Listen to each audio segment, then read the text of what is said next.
So I've been kind of denying the fact that I'm an empath for a while, hoping that it'll just like go away into a corner and just like leave me alone, but that hasn't happened. So I've had to try to figure out how to protect myself and heal myself from all of the crazy feelings that I've been having whenever I'm around certain people or people in general. So with empathic abilities, you're able to feel what people are feeling without them needing to tell you.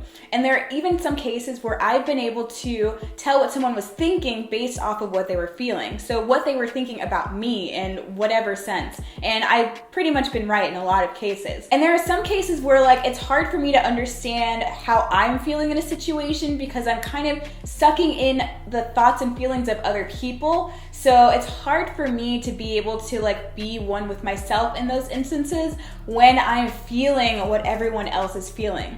It can be really confusing. It can be really just draining sometimes because it's just like, man, can I just have my own feelings for once instead of like feeling what other people are feeling and being really confused? So I found these methods for myself to be able to protect myself and heal myself from these people and energies. And I'm hoping that these can help you as well. So first and foremost, the main thing is to stay away from people that drain your energy. People that are toxic, people that are energetic vampires. That's a real thing and it's crazy. Like these people will literally suck away all of the energy that you have, just put on all of their negative energy onto you, all of their burdens, and you just will suck it all in because you're an empath.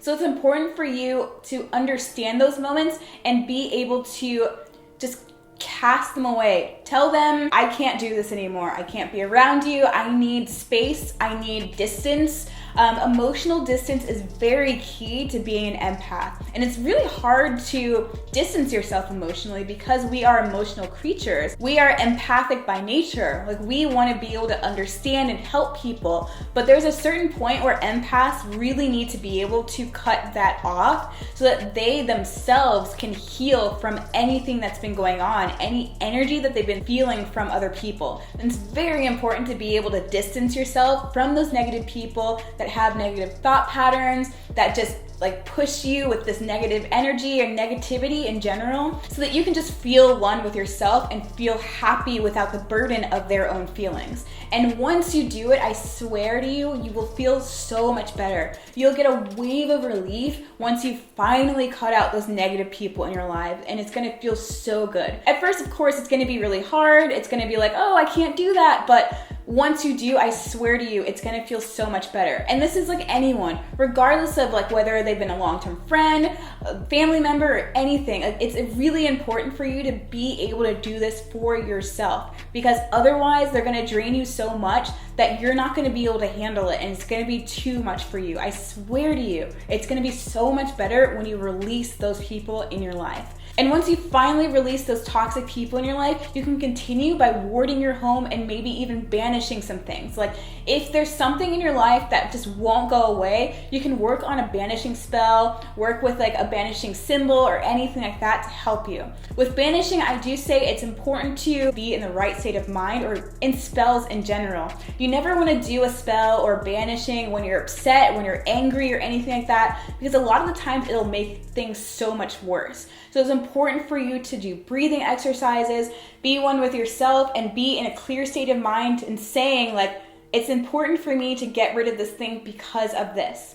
And it will help you so much more in being able to get rid of that energy. With warding, of course, it's keeping things away from you, protecting your energy, protecting your space. But again, like be in the right state of mind, because anything can backfire if you're angry or hurt or upset in the moment. So don't do any spells, wardings, banishing, anything like that until you're in the right state of mind. And to be in the right state of mind, you can do meditation, you can ground and center yourself as well, and do breathing exercises in your sacred space, in a quiet space where you're to yourself, so that you can focus on yourself and what you're feeling as well. For grounding, my favorite grounding exercise is standing up and just imagining myself having roots that are going deep within the ground in order to keep myself in that space and keep myself grounded so I can feel what I'm feeling and understand how I'm feeling in that moment. And it's always good to have that quiet space to yourself. If you have a hard time meditating, I actually use a lot of meditations on YouTube that are available that just help me in a certain moment where I'm feeling like lost or upset, or even if I just need like some extra self-love, care, maybe to let go of a situation or specific feelings in general. It's very good to be able to be one with yourself, and meditation really helps you to do that. And you can also do an exercise where you feel the light from above coming down towards you and shielding your entire body.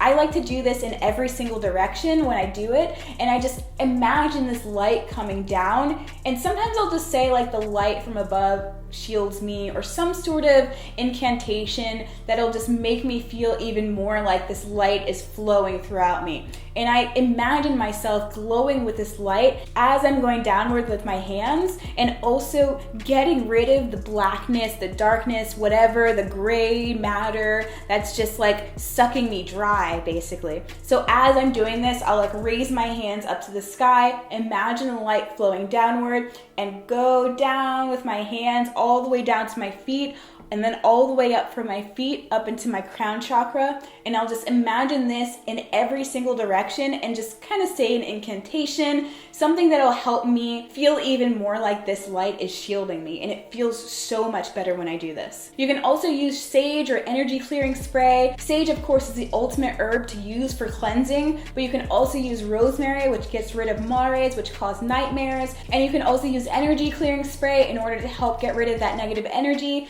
But just make sure you keep your windows open while you do this so that you can get all of that energy out of your space, because if you keep the windows open, the energy stays. It just kind of like floats until you're done. So make sure your windows are open, because it's gonna help so much in getting that energy out. You can also use crystals. Crystals have been some of my favorite things to use recently. You can use black tourmaline in order to suck out all of that negative energy that you felt from other people. You can use malachite in order to kind of block all of that negative energy from other people.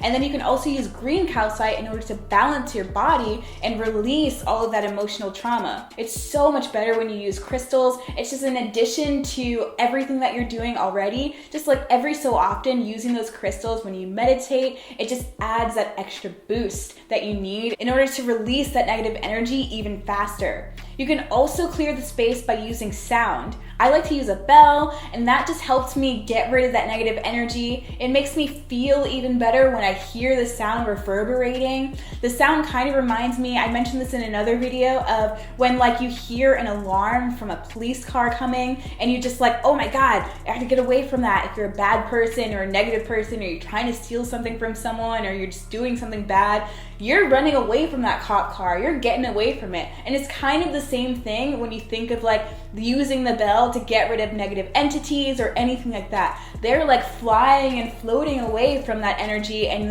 as you hear the sound, they're running away from it. And I imagine that as I'm doing it. And once I'm done, I just take a breath, and it feels so much better. Like I feel my space being cleansed. I feel it being cleared with the sound as it reverberates in my head and in my room in general. You can also do affirmations by telling yourself, I will not feel what other people are feeling. I will not let this make me feel a certain way. Affirmations are basically mini spells, so they can help you out in different ways depending on what you tell yourself you're going to do or what you're not going to do. And that can help you out in so many ways by just affirming what you're going to do and what you're not going to do. And I think I mentioned earlier, mindfulness, just being aware of where you are in the moment, who you are in the moment, and how you feel in the moment, so that you can allow yourself to feel that and only that, and not focus on other people or the past or the future or what happened and how that all correlates, and just bringing it all together in the jumbled, confuddled mess that it is. You can just be yourself, one with yourself in the moment, grounded and mindful, and telling yourself this is who you are and what you're feeling. And this definitely takes time. It's something that like I've done over the years or learned over the years, but it also helps to do shadow work as well. So when you're doing shadow work, it's important for you to be able to pinpoint things or situations where you've kind of like let your emotions get to you, or let the emotions of other people get to you, so that like you were feeling way more in that moment where you like exploded because there was just so much going on. And shadow work really helps you to figure out where these emotions are coming from, whether it's past trauma, whether it's just someone else's emotions in general. And it just allows you to understand yourself even more and helps you to heal from those moments. And last but not least, you can deflect that energy onto them. If someone is emoting negativity onto you, do what you can to just be like, nah, that's not happening. And this is kind of like, there was a guy on TikTok who, I think it was Witch of Southern Light, who made a video where it was just like, yeah, you're rubber, I'm glue, whatever you say will stick back to you. It's basically the same thing. It's like you're deflecting that energy onto them and just saying, hey, like, you deal with your stuff, it's not gonna be me. Like, you have to have that mindset where it's like, that is not affecting me. You go to that corner and you deal with your own stuff, because I don't have the energy for it. So that's like one of those things where it's like a learned skill, being able to understand that moment and in that moment say, nah, bitch, it's not gonna happen. And that's something that you can work on for yourself and figure out how to do that in that moment. There's no real one way to do it or figure it out or understand it. It's kind of just like every single moment has its own stance, whether or not it's something that's worthy of deflecting or if it's something that's just like you walk away or anything like that. Because deflecting someone else's emotions back onto them will cause them to feel that. And it's kind of like one of those things where it's like, well, do you want to negatively affect someone else by pushing their negativity back onto them? Totally your choice, but sometimes it's definitely necessary for them to understand they're hurting other people with their words. So it's kind of case by case basis, but I feel like that can definitely help you out with protecting yourself as an empath as well. So that's all I have for you guys today. I hope this helped with figuring out how to protect yourself as an empath. Let me know if you have any additions in the comments below, and I'll see you guys next time.